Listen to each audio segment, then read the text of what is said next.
Mateus, capítulo 15, a partir do versículo 32. Amém? Amém. E a palavra do Senhor vai dizer assim: Então Jesus chamou seus discípulos e disse: Tenho compaixão dessa gente, porque já faz 3 dias que eles estão comigo e não tenho o que comer. E não quero mandá-los para casa em jejum, para que não desfaleçam pelo caminho. Mas os discípulos lhe disseram: Onde haverá neste deserto pão suficiente para saciar tão grande multidão? Jesus perguntou: Quantos pães vocês têm?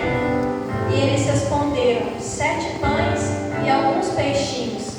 Então, tendo mandado o povo assentar-se no chão, pegou os 7 pães e os peixes, e tendo dado graças, os partiu e deu aos discípulos.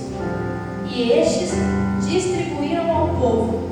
Todos comeram e se fartaram, e dos pedaços que sobraram, recolheram 7 cestos cheios. Ora, os que comeram eram 4.000 homens, além de mulheres e crianças. Glória a Deus. Os irmãos podem tomar o seu assento, glorificando ao Senhor. Glória a Deus. Esta passagem muito conhecida, muito maravilhosa, que nós vemos o cuidado de Deus com o seu povo. Nós vemos a preocupação de Jesus com o seu povo e com as suas necessidades. Nós vemos aqui um pouco mais atrás, nesse mesmo livro de Mateus, a primeira multiplicação dos pães, que em outra feita Jesus também estava curando, e foi se passando o tempo e ele sentiu necessidade de alimentar aqueles que o seguiam. Então ele vai e multiplica 5 pães e 2 peixinhos. E agora a palavra do Senhor mais à frente vai chegar onde nós lemos. O Senhor em outro momento agora está curando, e passa-se 3 dias, e o Senhor Jesus olha para os seus discípulos e fala: nós precisamos alimentar essas pessoas, né? Então a primeira coisa aqui que eu gostaria que os irmãos prestassem bastante atenção comigo, o comecinho do primeiro versículo que nós lemos: tenho compaixão dessa gente, porque já faz 3 dias que eles estão comigo e não têm o que comer. Irmãos, quando nós começamos a seguir Jesus, às vezes nós temos aquela falsa intenção de que tudo será 1000 maravilhas, de que tudo será perfeito, de que a tempo e a hora a gente vai ter aguinha, vai ter pãozinho, uva, mas não é bem assim. Nós servimos um Deus que conhece as nossas necessidades. Mas aqui neste versículo vai dizer que as pessoas já estavam há 3 dias com Jesus e eles não tinham o que comer. Muitas vezes nós vamos andar com o Senhor e parece que Ele não está nos vendo. Parece que o Senhor não está enxergando a nossa necessidade. Eu acredito, nessa altura do campeonato, que já estava tendo burburinho entre os pessoal, falando assim: nossa, será que dessa vez o Senhor não vai nos dar nada para comer? Nós viemos uma longa caminhada até aqui para receber o nosso milagre, e agora a gente tem que voltar para casa. Como vai ser isso? Porque, pensa, gente, às vezes pessoas já idosas foram lá receber o milagre, daí que eles estavam pensando: nossa, nós caminhamos tanto para receber nosso milagre, e agora a gente já não vai mais morrer de doença, a gente vai morrer de fome pelo meio do caminho, porque a gente não tem condição de voltar para casa. Talvez alguns deles estivessem pensando que o Senhor não está os vendo, que o Senhor não estava vendo a sua necessidade física, porque o Senhor já havia ali feito muitas curas. Um pouquinho antes do que nós lemos, vai dizer: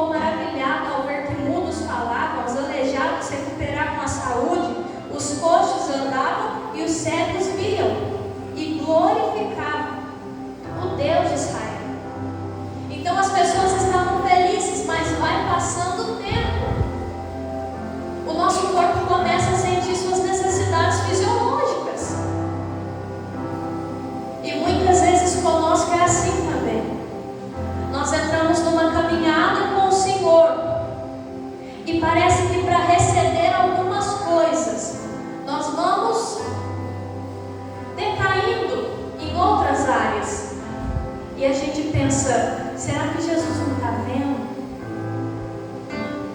E um exemplo de uma pessoa que talvez pode ter pensado que Jesus não estava vendo, não estava preocupado, é Marta, diante da morte de Lázaro. Quem se lembra? A palavra de Deus lá em João, capítulo 11, vai discorrer que Lázaro está muito enfermo.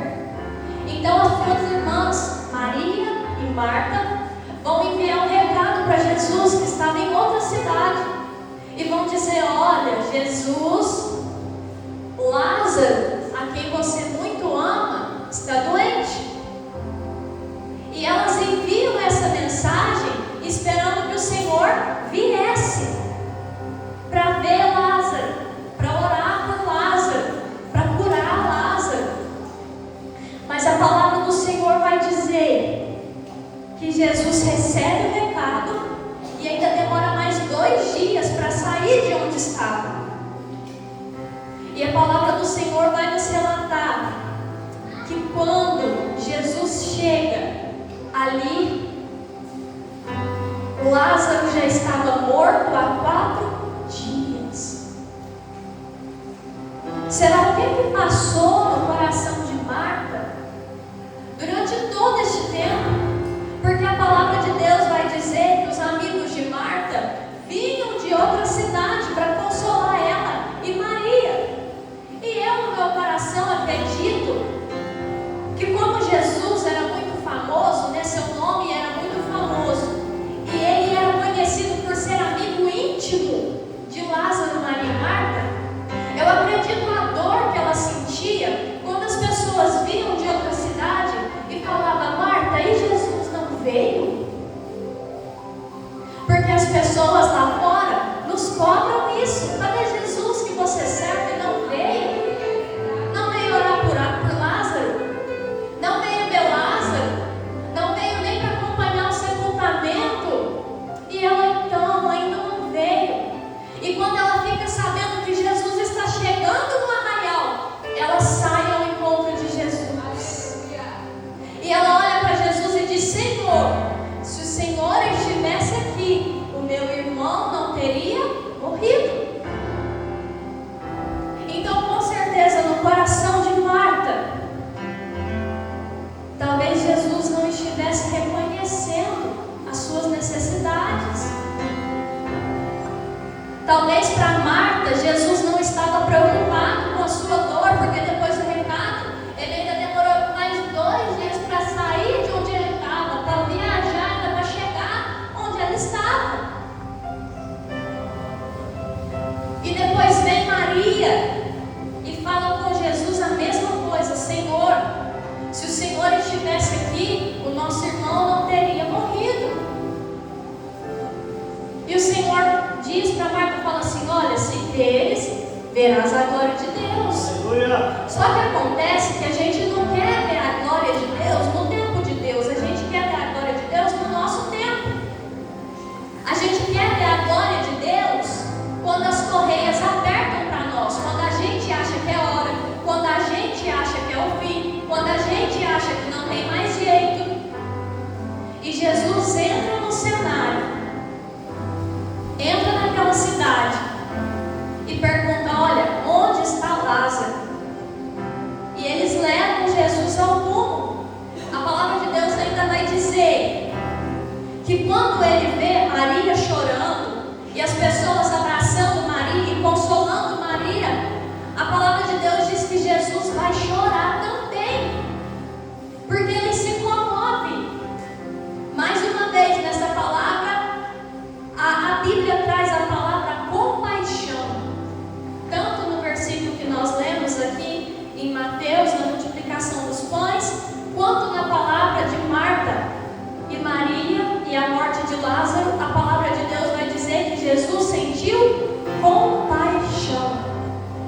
E muitas vezes nós achamos que Jesus não tem compaixão pelas nossas vidas, quando nós passamos pelas dificuldades e o Senhor não vem. E aí Jesus chora. E as pessoas olham e elas não falam: nossa, olha, tadinho, Jesus amado.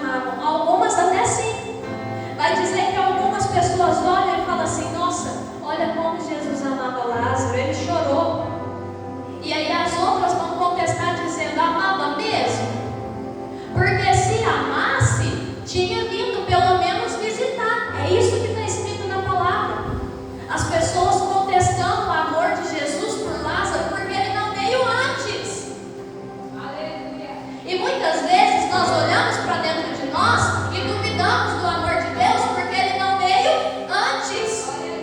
Porque nós, seres humanos, temos mania de querer que Jesus venha antes. Se Ele promete um milagre para amanhã, a gente quer que Ele chegue hoje para vir com antecedência, para a gente ter certeza que amanhã Ele vai estar aqui para fazer um milagre. A gente tem uma coisinha chamada ansiedade. É doença que Jesus cura. Então vai dizer que Jesus chorou e as pessoas julgaram. Só que nada pôde contestar o poder, o cuidado e a onisciência de Jesus quando Ele disse: Lázaro, vem para fora. E a palavra de Deus diz que Lázaro veio. E Jesus manda desatar, as faixas que estavam enroladas e deixar ele ir. Então Marta ali viu o cuidado de Deus. Então Deus conhece a nossa necessidade. Deus conhece a nossa necessidade. Tenha compaixão dessa gente. Porque já faz 3 dias que estão conosco e eles não têm o que comer. Outra pessoa que viu o quanto Deus tem cuidado conosco, Agar. A palavra vai dizer que Sara, passado o tempo da promessa, e ela não gerava, ela vai olhar para Abraão e vai falar assim: olha, eu acho que de mim não vai vir menino nenhum. Talvez a promessa de Deus vai cumprir com você e a minha serva. Então faz o seguinte: deita com Agar, minha serva, e ela vai conceber o filho da promessa. E a palavra de Deus diz que Abraão agora vai então e se deita com Agar. Acontece que quando Agar fica grávida, ela olha com desprezo para Sara. Vai estar escrito lá em Gênesis 16, tá, irmãos? A partir do 13. Então ela começa agora a olhar para Sara com desprezo. E Sara se irrita. E a palavra de Deus diz: e Sara humilhou Agar. E Agar fugiu de sua presença. Agora você pensa, uma mulher grávida, que não tem onde cair morta, porque era serva na casa de Abraão, fugindo pelo deserto. Precisa de ajuda ou não precisa? E a palavra de Deus vai dizer que o anjo do Senhor veio e encontrou Agar sentada junto à fonte da água no deserto. E ele vai dizer: Agar, de onde você vem? Para onde você vai? E Agar agora explica: olha, eu estou fugindo da presença de Sara. E o anjo de Deus vai dizer: olha, volta e se submeta à sua senhora, a Sara. E vai e faz promessas a Ismael. Fala: olha, ao teu filho você vai chamar Ismael e eu vou ser com ele. Então agora ela volta e ela vai dizer: olha, Deus é o Deus que vê. No versículo 13 de Gênesis 16 ela vai dizer: o Senhor é o Deus que vê. Então, mais uma vez, nós vemos aqui na Bíblia uma pessoa que reconhece que o Senhor é um Deus que conhece as nossas necessidades. E mais adiante aqui no texto principal que nós estamos lendo, vai dizer que tem compaixão, que já faz 3 dias que está conosco e não come, e não quer mandá-los para casa em jejum, para que não desfaleçam pelo caminho. Irmãos, mais do que conhecer a nossa necessidade, Deus conhece o nosso limite. Ele sabia que o povo estava com fome e ele sabia que se ele despedisse o povo naquele momento, eles não suportariam. Então Deus é o Deus que conhece o nosso limite. Como seres humanos, o nosso limite espiritual, o nosso limite emocional, o nosso limite físico. E Elias viveu o seu limite. A palavra de Deus vai dizer lá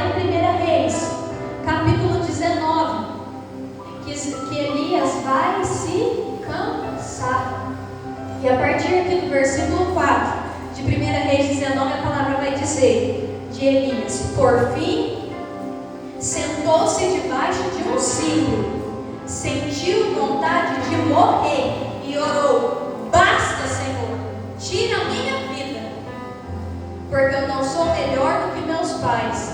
Deitou-se e dormiu debaixo de um cedro. Todos nós, irmãos, temos o nosso limite.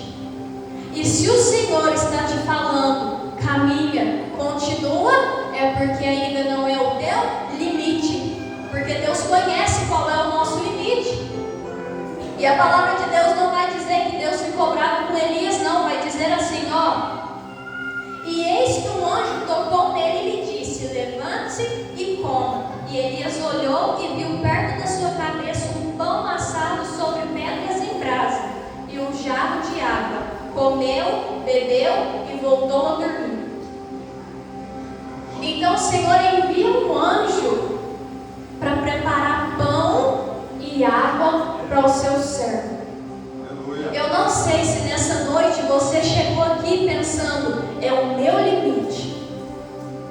Eu não suporto mais andar, eu não suporto mais profetizar, eu não suporto mais ser humilhado, eu não suporto mais, por amor a Deus, ir contra a maré e a maré me afogar. Mas o Senhor hoje tem pão, o Senhor hoje tem água, o Senhor hoje tem descanso. E a palavra de Deus vai dizer que ele come, bebe e volta a dormir. E o anjo do Senhor voltou, tocou nele e lhe disse: levante-se e coma, porque a viagem será longa. Então Elias se levantou, comeu, bebeu e com a força daquela comida caminhou 40 dias e 40 noites até Horebe, o monte de Deus. Então, meus irmãos, Deus conhece o nosso limite. Mas quando nós chegamos no nosso limite, nós aprendemos com a palavra de Deus que morrer não vai adiantar, desistir não vai adiantar. O que adianta? Descansar, alimentar e continuar a caminhada. Nós aprendemos com a palavra de Deus que desistir não é opção. E a nossa caminhada não termina até que Deus diga que ela terminou. Então o que Deus permite? Deus permite que Elias se deite, durma. Deus permite que o anjo vá, sirva Elias com pão quentinho, com água. Mas descansou? Descansou. Então é hora de levantar e continuar.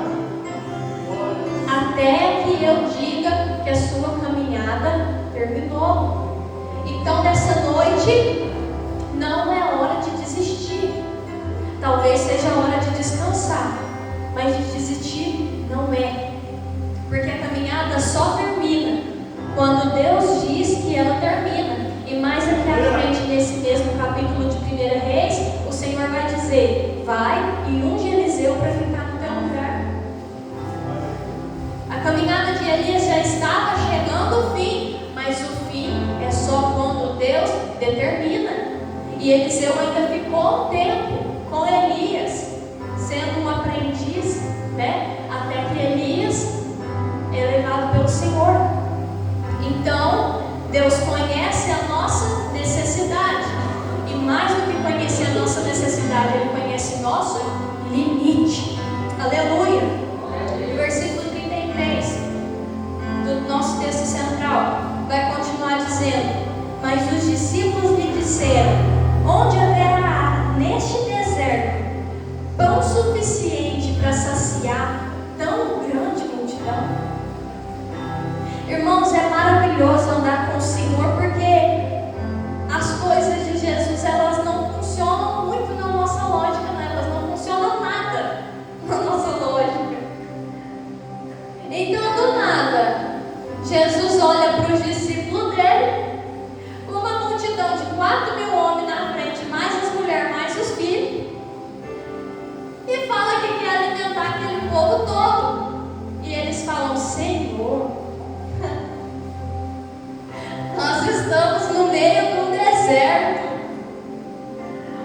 onde por acaso a gente arrumaria pão para tanta gente? dizer para vocês que no deserto há provisão. O Senhor não nos leva para o deserto para que nós morramos. O Senhor nos leva para o deserto para nos ensinar algo.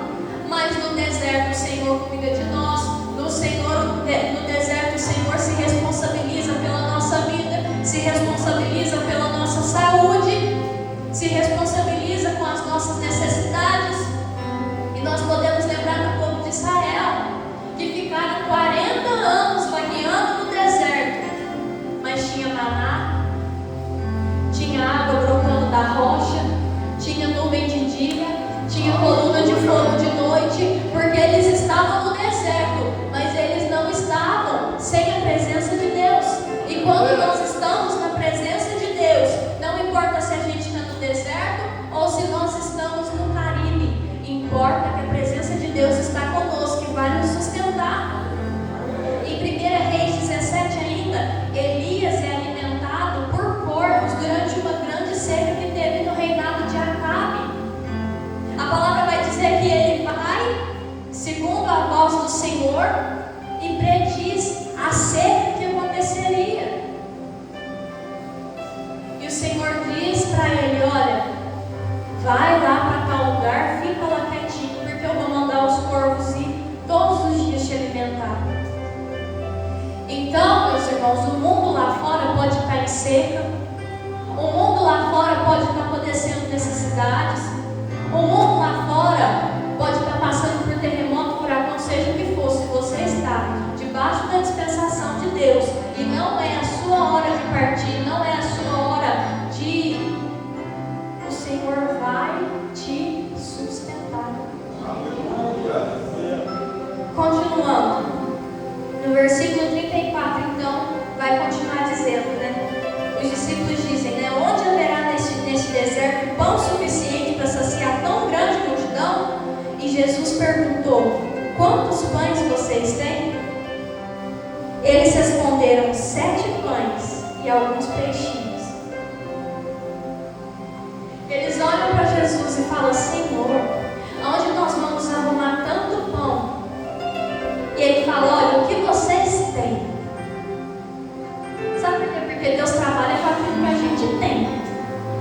Deus não trabalha com aquilo que o pastor Zé Reis tem na minha vida.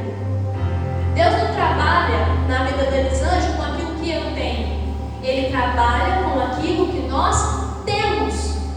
Porque Deus não exige de nós muito, Ele exige de nós tudo. E se o tudo é pouco, Ele vai fazer com o pouco. Deus não está importando se eu tenho um carro importado, uma casa muito bonita. Deus não está importando se eu tenho a melhor oferta. A oferta daquela viuvinha naquele dia foi a maior, né? Os discípulos olham o pessoal entrando no templo em uma passagem da Bíblia e vem uma viúva e dá. Eu consigo ver até a cara dos discípulos, ela colocando uma moedinha, parece que a moeda até balanga, tá? No fundo da lata. Maior coisa, maior barulheira. Jesus olha para os discípulos e fala assim: a oferta dessa viúva foi a maior de hoje.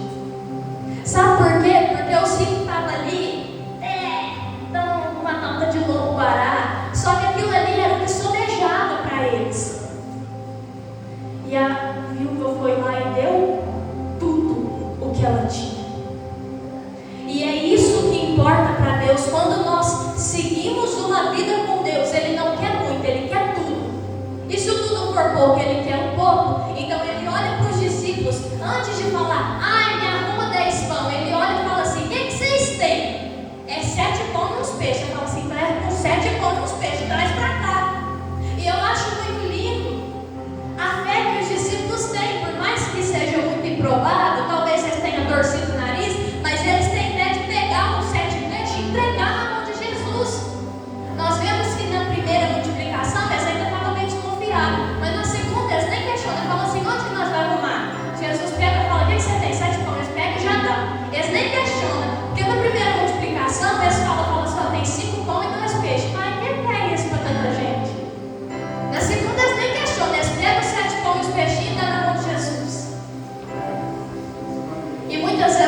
estamos dispostos a entregar tudo. Sabe o que os discípulos podiam ter feito? Ai, Jesus, tem só 5 pães. E embolsar os outros 2 e comer. Você acha que isso era bom? Quantas pessoas não fariam isso? Quantas pessoas não fazem isso? Deus fala, olha, o que você tem? Ah, eu só sei cantar. A pessoa sabe pregar, é boa para cantar, é boa para evangelizar. Eu só sei cantar. E embolsa o resto dos talentos. Jesus está falando assim, cadê o resto? E resto, Jesus? Daqui nem ananás e safira. Vende por um tantão. Chega lá no vende por tanto. Muito menos vai lá e entrega. Morrer, caiu durinho. Porque Deus não importa que você tem pouco, mas Ele importa com a sua sinceridade. Se você tem tanto, é o tanto que você tem que dar para Jesus. Se você sabe falar, se você sabe cantar, entrega tudo para Jesus. Coloca tudo na mão dele.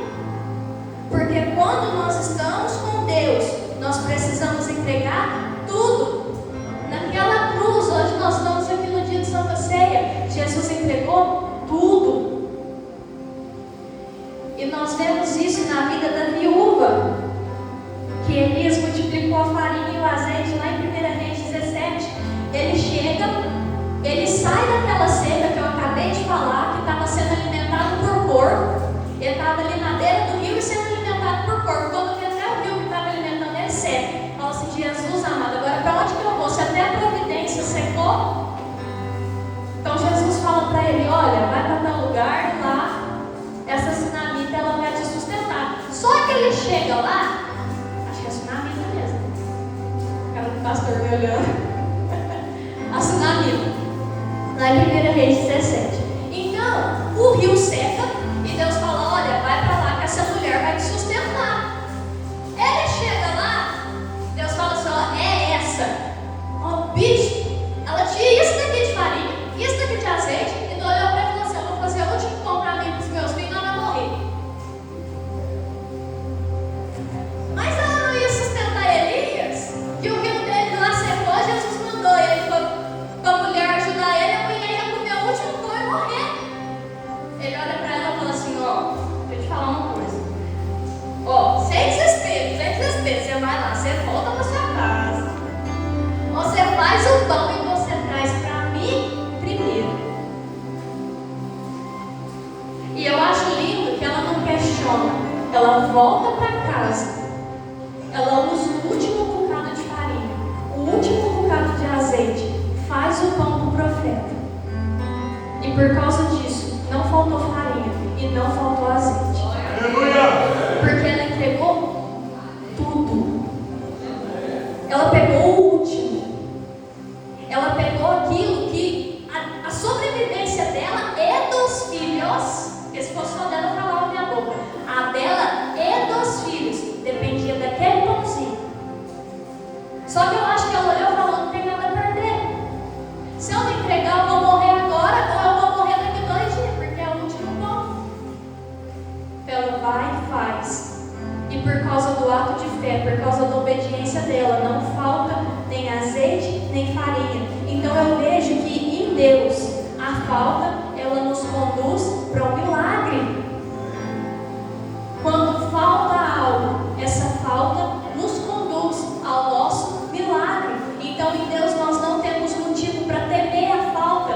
E é por isso que lá em Abacuque 3, do 17 ao 19, vai dizer, ainda que a figueira não floresça, nem haja fruto na videira, ainda que a colheita da oliveira decepcione e os campos não produzam mantimento, ainda que as ovelhas desapareçam do aprisco e nos currais não haja mais gado, mesmo assim eu me alegro no Senhor e exulto no Deus da minha salvação. Deus, o Senhor, é a minha fortaleza. Ele dá aos meus pés a ligeireza das corças e me faz andar nas minhas alturas. Abacuque sabia que em Deus não tinha por que temer a falta, porque ainda que tudo faltasse, o Senhor é meu pastor, nada me faltará. Uma hora vai chegar a providência. E aqui então, para terminar, dos versículos 35 para frente, a palavra vai dizer aqui no nosso texto central: Então, tendo mandado o povo assentar-se no chão, pegou os 7 pães e os peixes, e tendo dado graça, os partiu e deu aos discípulos.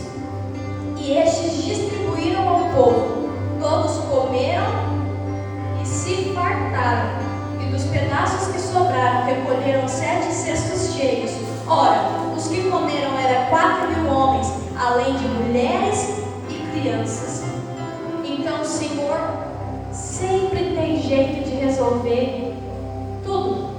Jesus não conhece o impossível. E quando Ele fizer na nossa vida, o nosso milagre vai alcançar não só a nossa casa, mas vai alcançar nossos vizinhos, vai alcançar o estado, vai alcançar o país, vai alcançar lá fora. Porque aquilo que Deus tem para a nossa vida não é só para nós.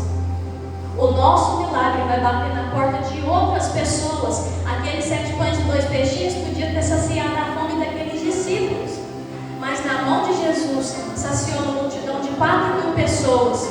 Sabe por quê? Para que quando as pessoas estivessem saciadas, elas não dissessem assim: nossa, foi os 10.000 pão que o discípulo trouxe. Não, foi a mão de Jesus.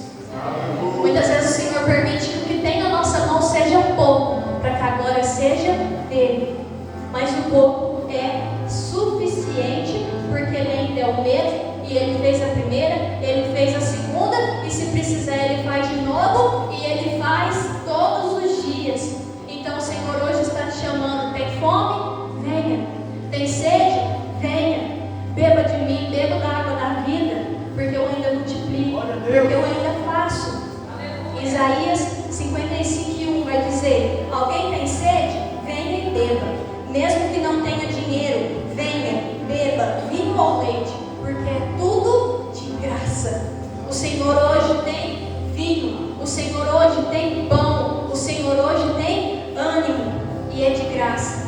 O Senhor hoje nos chama para esse lugar de milagre, para esse lugar onde Ele satisfaz as nossas necessidades, não com aquilo que nós temos, mas porque Ele é suficiente para transformar um bocado de farinha e um bocado de azeite em alimento para te saciar durante todo este deserto. Amém? Eu agradeço a minha oportunidade em nome de Jesus.